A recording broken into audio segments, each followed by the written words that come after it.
فأنا ناصح لإخواني بالصدع بالحق تبيض وجوههم. السكوت في مسألة الحزبية يضرها، فاصدع بما تؤمر وأعرض عن المشركين.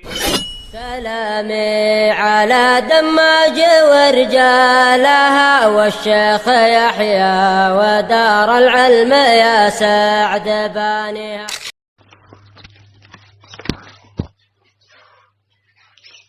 بسم الله الرحمن الرحيم. الحمد لله رب العالمين وبه نستعين على أمور الدنيا والدين، ثم الصلاة والسلام على أشرف الأنبياء والمرسلين سيدنا محمد بن عبد الله الأمين وعلى آله الطاهرين وأصحابه أجمعين ومن تبعه بإحسان إلى يوم الدين. ثم أما بعد، إخواني الكرام وأخواتي الكريمات، Assalamualaikum warahmatullahi wabarakatuh. Kita akan kembali pada pembacaan kitab Al-Wadi Al-Mufidah fi Tauhid wal Aqidah. Pondasi-pondasi dasar yang bermanfaat dalam pengesahan Allah, pemahaman ibadah serta ideologi sebuah tulisan milik Syekh Yahya Ibn Ali Al-Hajuri hafizahullah taala. Dan pada pertemuan kita di siang hari yang berberkah ini kita mengambil masih berkaitan dengan pembahasan wudu. Dan ini merupakan poin terakhir dalam pembahasan wudu. Dan poin ini terbilang panjang, kita akan baca dan tak kalah pentingnya. Yang penting bawakan sangat kepada kita sebagai pelengkap dalam pembahasan wudu. Kita baca kata Syekh Yahya Ibn Ali Al-Hajuri hafizahullah taala. Ar-Rabi Wasittun, poin yang ke-64. Nawaqidul wudu. Nawaqidul wudu.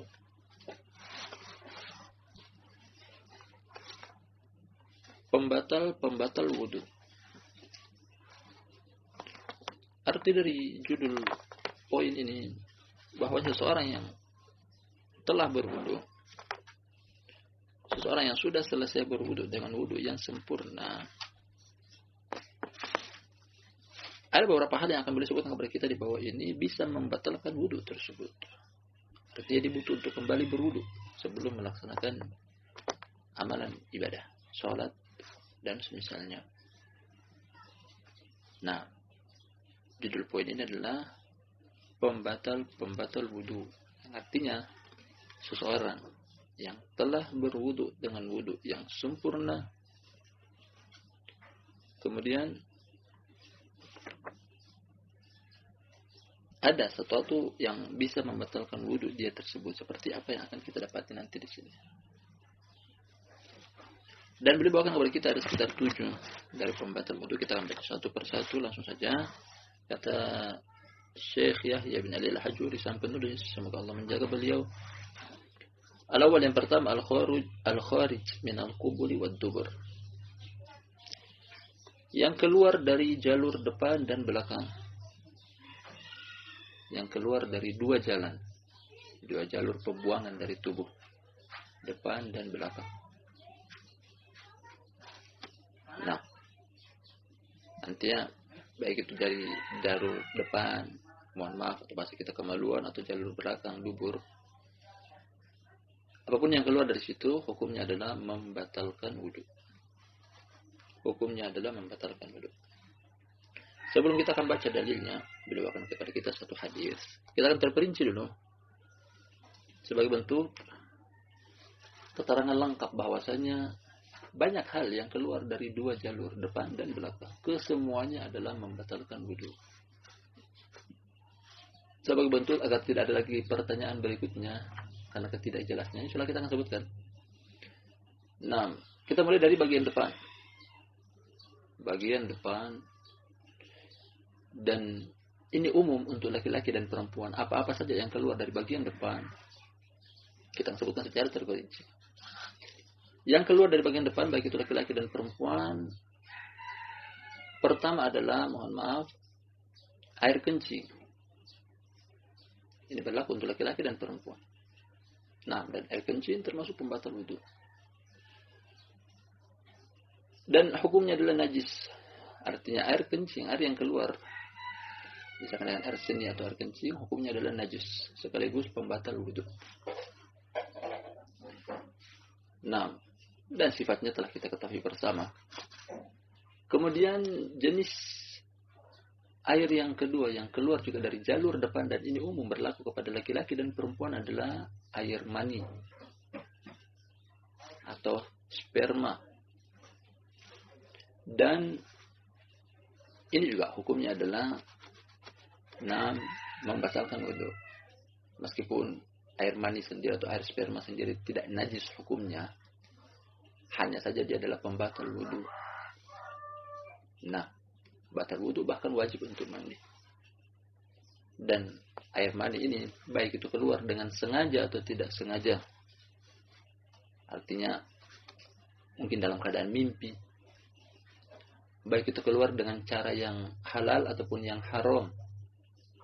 Nah, kesemuanya adalah hukumnya membatalkan wudu.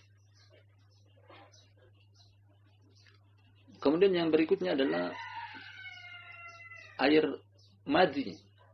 Datang dalam lafaz hadis disebut demikian, air madhi. Mim, dal, ya. Madhi. Berbeda dengan yang kedua tadi. Yang kedua air mani. Yang ini adalah air madhi. Nah, sebelum kita menyebutkan tentang hukumnya, air madhi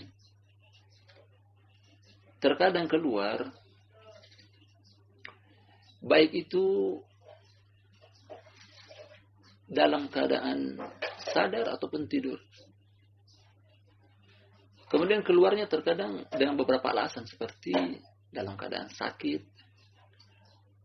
atau cuaca yang sangat dingin atau sangat panas, atau suhu tubuh yang terkadang gemetaran, merinding, atau kepanasan yang sangat. Nah, ini air madhi. Dan dia berlaku kepada laki-laki dan juga perempuan. Kemudian ciri-cirinya air madhi, dia keluar hanya terkadang 1-2 tetes. Dan keluarnya ini terkadang tanpa sadar. Artinya tidak dirasa. Berbeda dengan air mani. Air mani keluar dengan memuncrat. Adapun air madhi terkadang dia keluar tanpa dirasa keluarnya, menetes. Tiba-tiba, mohon maaf, bagian pakaian yang terdapat di tempat tersebut terlihat basah atau ada bercak air dan semisalnya. Nah, ini air madhi. Dan sama hukumnya dengan dua yang sebelumnya di depan, air kencing dan air mani. Hukumnya adalah membatalkan wudu. Membatalkan wudu. Adapun dalam menyikapinya, air madhi adalah juga termasuk yang najis, hanya saja najisnya mukhaffafah, najis yang diringankan. Artinya dalam menyikapi najis yang meringankan dalam air madhi sama dalam menyikapi air kencing anak laki-laki yang belum memakan makanan, hanya mengkonsumsi ASI, air susu ibu.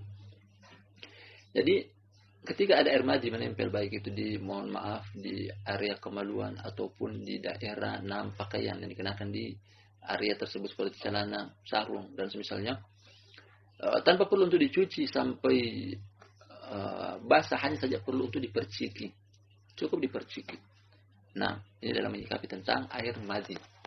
Dan sama dengan 1 dan 2 di depan, kencing hukumnya juga dalam membatalkan wudu. Kemudian yang keempat, yang masih juga berlaku pada umum laki-laki dan juga perempuan. Yang keempat adalah namanya air wadi. Nah, namanya air wadi pakai waw, dal, ya, wadi. Meskipun tidak datang hadis memperbincangkan tentang hal ini, namun diperbincangkan oleh beberapa orang sahabat. Datang asar dari Aisyah radhiyallahu anha, datang juga diperbincangkan oleh Ibnu Abbas tentang air wadi. Nah, mungkin sebagian kita barusan mendengar istilah ini. Tapi sebelum kita menyebutkan tentang hukumnya dan cara menyikapinya, bagaimana bentuk keluarnya air wadi tersebut?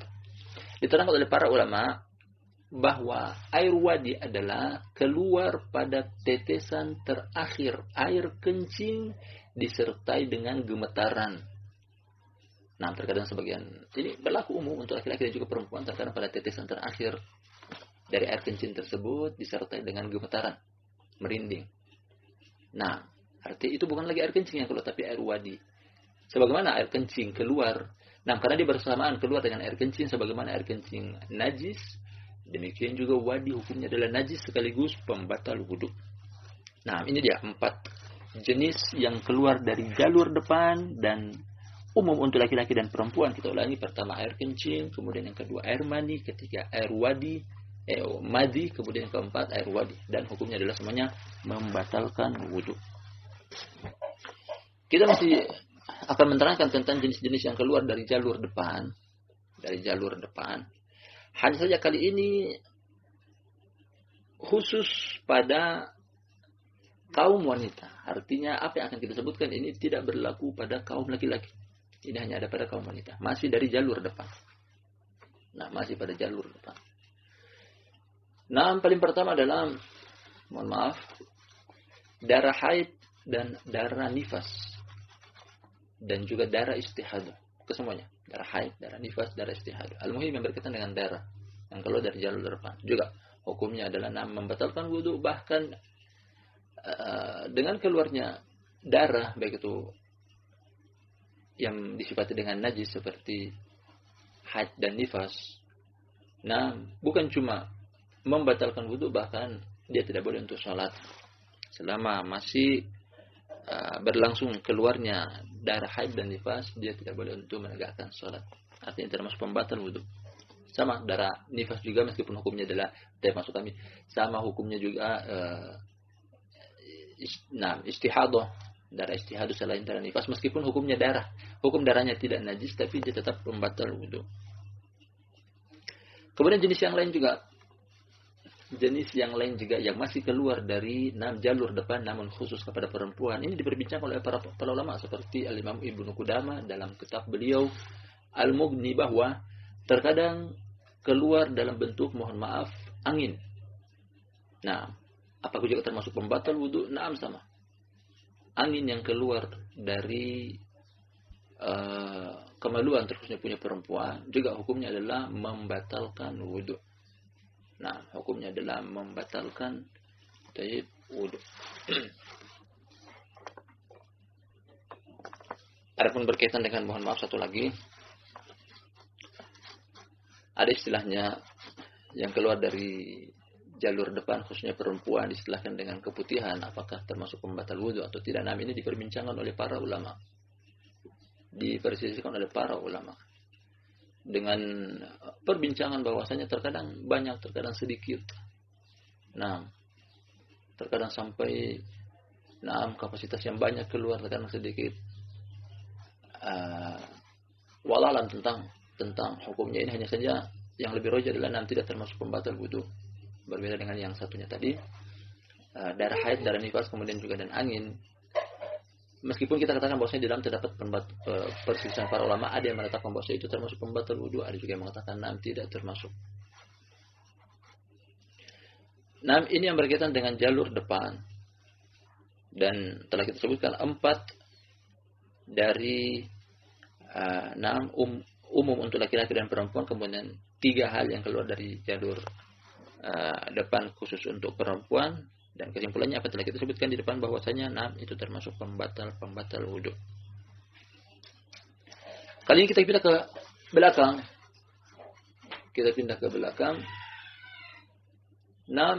Ada beberapa hal yang disebutkan oleh para ulama, termasuk yang umum, termasuk pembatal wudu. Di antaranya dalam yang bersifat padat ataupun bersifat cair ataupun bersifat udara atau gas, kesemuanya adalah termasuk pembatal wudu.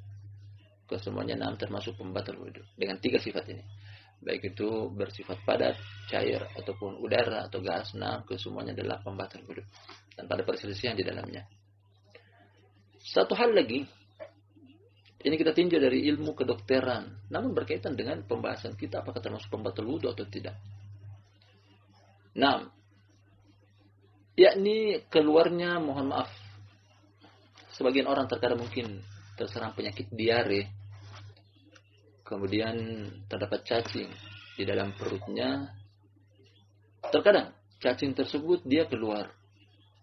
Dan menurut ilmu medis bahwa cacing pada sebagian orang yang terserang penyakit diare, cacing yang terdapat pada sebagian orang terserang penyakit diare, bahwa dia, yakni cacingnya, terkadang keluar untuk mencari udara. Dan dia akan keluar melalui jalur dubur. Dan keluarnya tersebut, menurut ilmu medis bahwasanya dia akan keluar dalam suatu hari antara 6 sampai 18 jam sekali. Nanti mungkin dalam 6 jam sekali dia akan keluar, atau paling lamanya 18 jam sekali dia keluar bagi orang yang terserang penyakit diare dan masih ada cacing di dalam perutnya. Dia keluar. Hanya mengeluarkan kepalanya, menghirup udara, kemudian dia masuk kembali. Dan ini disebutkan oleh para ulama, ketika dia keluar di jalur yang sama depan dan belakang, hukumnya juga adalah termasuk pembatal wudu. Meskipun dia keluar kemudian masuk kembali. Nah, terkadang pada sebagian orang terasa bahwasanya mungkin area tersebut terasa gatal, risih bagi orang yang terserang penyakit diare. Nah, ada cacingan misalnya, itu termasuk pembatal wudu. Jadi kesimpulannya apa yang tadi kita sebutkan di depan, kesemuanya adalah 6 termasuk pembatal wudu. Wallahu ta'ala a'lam bissawab. Sebelumnya mungkin terdengar risih pembahasan seperti ini, namun datang dalam hadis. Nah, Ummu Sulaim radhiyallahu anha, seorang wanita sahabiyah yang mulia, dia pendatang kepada Nabi sallallahu alaihi wasallam menanyakan satu hal yang mungkin tabu untuk diperbincangkan, malu untuk diperdengarkan, hanya saja butuh karena berkaitan dengan amalan keagamaan. Dia sebelum menyampaikan pertanyaan yang mungkin bersifat pribadi tersebut, dia menyampaikan satu hal, kata Ummu Sulaim kepada Rasulullah sallallahu alaihi wasallam, "Ya Rasulullah, innallaha la yastahyi minal haqq, fahal 'alal mar'ati min ghuslin idza hiya ihtalamat?" Dia sebelum melontarkan pertanyaan, dia katakan, "Wahai Rasulullah, sesungguhnya Allah tidak malu untuk menerangkan al-haq." Dia mendahulukan ini. Allah tidak malu untuk menerangkan al-haq. Kemudian dia lontarkan pertanyaan yang dia ingin sampaikan. Apakah wajib mandi juga bagi seorang wanita yang apabila dia mimpi basah? Nah, mimpi keluar air mani, apakah juga wajib mandi? Jadi perhatikan dari Ummu Sulaim radhiyallahu anha, sebelum dia menyampaikan pertanyaan yang mungkin bersifat pribadi, privasi, yang mungkin tabu untuk diperbincangkan, dan enak untuk diperdengarkan kepada orang lain. Hanya saja ini adalah al-haq.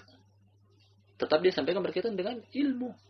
Apalagi berkaitan dengan amalan-amalan ibadah yang bisa jadi amalan-amalan ini kalau tidak dibahas, kalau tidak dikaji, akibat buruknya adalah akan rusak juga yang namanya amalan ibadah. Makanya apa kita sampaikan di depan mungkin terdengar risih. Hanya saja barakallahu fikum jami'an, ini berkaitan dengan ilmu agama yang penting, yang wajib juga untuk dipelajari. Kali ini kita akan baca hadisnya sebagai landasan hukum yang dibawakan oleh penulis.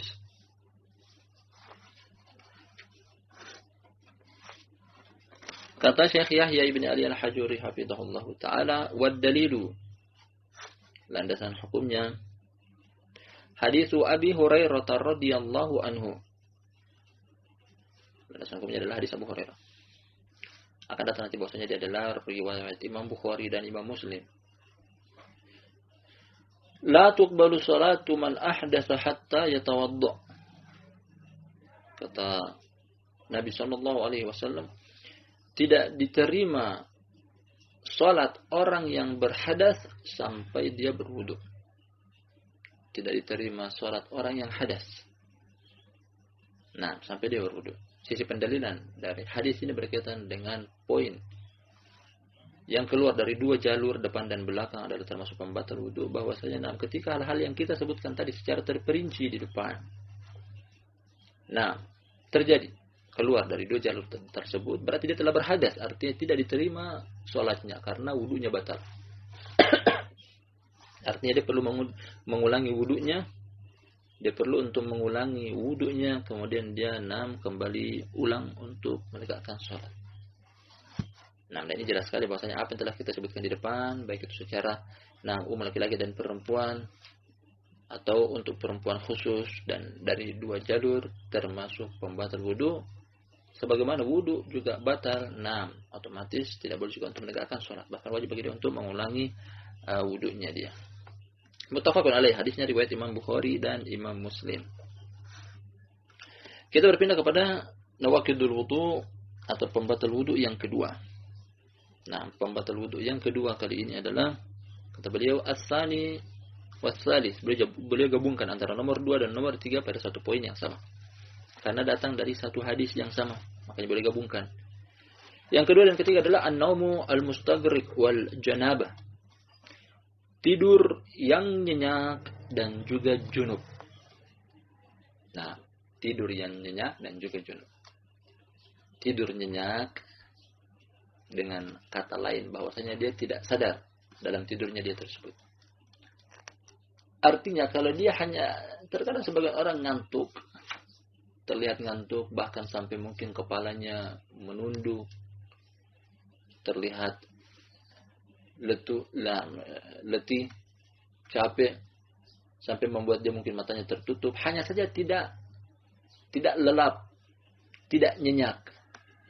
Jadi itu tidak termasuk pembatal wudu. Terkadang sebagian orang kita dapati mungkin bahkan di majelis, dia sedang bermajelis ilmu di masjid atau dimanapun itu, kemudian terlihat mungkin matanya tertutup karena saking ngantuknya. Tapi dia masih sadar dengan keadaan di sekitar bahwasanya dia sekarang sedang duduk di tengah-tengah majelis. Dan dia masih sadar keadaan tersebut, artinya tidak sampai tingkatan lelap atau nyenyak. Ini tidak termasuk pembatal wudu. Yang dimaksud dengan pembatal wudu adalah tidur namun dengan sifat lelap atau nyenyak. Dan sifat lelap atau nyenyak terkadang ditandai dengan pertama, dia mendengkur atau ngorok, atau dia mimpi, atau mungkin tiba-tiba dia bangun dan dia dalam keadaan gelisah, bimbang apa yang sedang terjadi. Ternyata dia barusan bangun dari tidur. Nah, kita tahu tentang perbedaan antara tidur yang lelap dan tidur yang tidak lelap. Dan juga al-janabah, junub. Dan junub ini umum disebutkan oleh al-Imam An-Nawawi rahimahullah ta'ala bahwasanya termasuk pembatal wudu adalah junub. Beli perinci. Baik itu junub yang keluar dengan sengaja ataupun tidak sengaja. Sengaja seperti hubungan suami istri, tidak sengaja seperti mimpi basah. Atau dengan jalur yang halal ataupun yang haram. Halal artinya mempergauli istrinya, yang haram seperti dia berzina sampai keluar menyebabkan dia junub. Baik itu dengan cara, dilanjutkan sama Imam Nawawi, baik itu dengan cara yang wajar ataupun tidak wajar.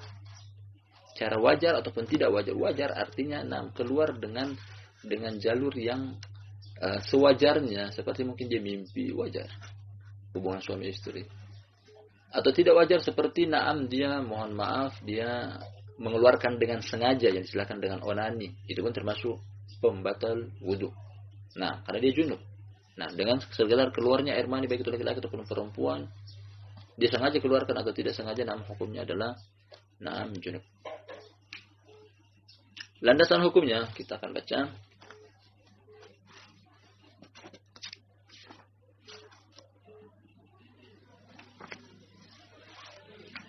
Kata beliau, wa dalilu hadis Sufyan bin Assal radhiyallahu anhu qala. Alasan hukumnya adalah hadis Sufyan bin Assal. Semoga Allah meridhoinya, karena sahabat yang mulia.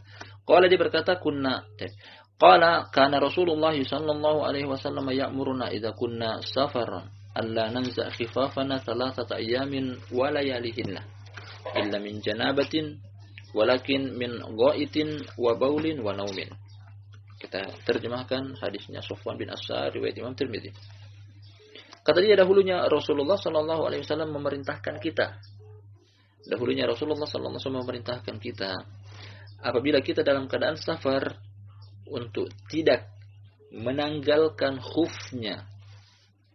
Ingat pembahasan khuf telah kita lewat kemarin tentang tata caranya, bahwa ini adalah sunnah, mengusap di atas kedua khuf ketika berwudu hukumnya adalah sunnah, disyariatkan. Di sini hadisnya. Kata Nabi SAW, kata Sufyan bin Assal, dahulunya Rasulullah SAW perintahkan kita untuk dalam keadaan bersafar untuk tidak menanggalkan khufnya. Selama 3 hari 3 malam. Ingat, ini dalam keadaan safar. Untuk tidak menanggalkan. Jadi boleh, apalagi safar dalam keadaan musim dingin. Yang sangat risiko ketika menyentuh air dalam keadaan musim dingin. Dalam keadaan suhu yang dingin, cuaca yang dingin. Boleh untuk mengusap di atas khuf. Kita terangkan khuf adalah pakaian yang digunakan di area kaki sebagai penghangat ketika musim dingin, terkadang terbuat dari kulit dan semisalnya. Dan bentuk atau modelnya adalah sampai menutupi kedua mata kaki. Illa min janabatin, kecuali dari junub. Nah, artinya apa? Junub termasuk pembatal wudu. Ini maksud dari hadis ini. Walakin min ghaitin wa baulin wa naumin. Kesemuanya ini berkaitan dengan pembatal wudu. Nah, junub pembatal wudu. Ghaid, mohon maaf, buang air besar. Baul, buang air kecil. Naum, tidur. Kesemuanya ini termasuk pembatal wudu. Apa yang disebutkan di sini pembatal wudu. Hanya saja untuk junub dia harus menanggalkan kembali. Khufnya ini berkaitan dengan hukum khuf. Kalau sedang mengenakan khuf dalam keadaan dia junub, tanggalkan khufnya kemudian dia wajib mandi.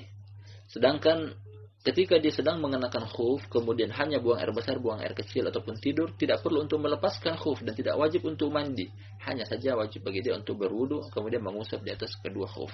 Ini perbedaan antara junub dan 3 hal yang disebutkan setelahnya. Buang air besar, buang air kecil dan juga tidur. Hanya saja dalam satu paket ini disebutkan 4 hal yang keseluruhannya berkaitan dengan pembatal wudu. Terakhir kata penulis akhrajahu Tirmidzi wa huwa hadisun hasan. Hadisnya riwayat Imam Tirmidzi dan hadisnya adalah hasan. Nah, dengan demikian telah kita ambil 3 pembatal wudu pada pertemuan kita hari ini. Pertama adalah yang keluar dari 2 jalan dan telah kita perinci dengan seksama di depan. Kemudian yang kedua dan yang ketiga tidurnya nyenyak dan juga junub. Dan insyaallah pada pertemuan berikutnya kita akan ambil yang masih berkaitan dengan hal tersebut. Insyaallah pembatal wudu yang lainnya 4, 5 dan juga 6. Wallahu a'lam bishawab.